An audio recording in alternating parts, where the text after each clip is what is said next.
when both of us were towards the end of our runs as full-time magazine writers. Effectively begging for access is really depressing. Oh my God. Stories I could tell.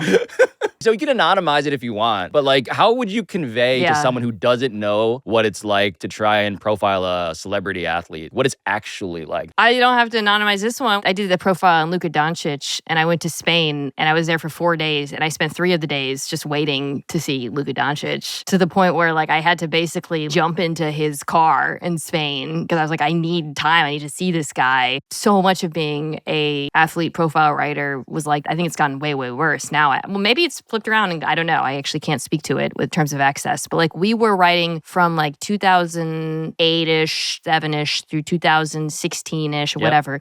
And it's kind of like a turning point, I think, in how athletes are covered and written about generally, which is to say, before that, access profiles were everywhere. It was just a thing. It was like part of being a famous athlete was like a big capital J journalist would come write about you and spend time with you. And then around that time, I think some athletes thought, well, do I really need this? Because I have my own social media. I might have my own documentary company. I'm in charge of production. Why do I want to make myself vulnerable to this annoying kid from Harvard who's talking about his pee buddies when I can just put out my own athlete Why is this investigative thing? Journalist asking me how many nachos I eat? There was a NFL player who flaked on me in 2 states. I was supposed to hang out with him in 1 state, ended up sitting there in a hotel room, didn't write back. Then they said, okay, well, he's in this other state, flew to the other state, dipped on me then. It's humiliating. The boxers were the best. Boxers were the best because their sort of like constitution was naturally to sell, and they had no concern about PR because they were basically effectively uncancelable. Boxers didn't give a shit. Although I did get thrown out of a gym by Floyd Mayweather once, which was just a generally sad experience. A huge waste of my time.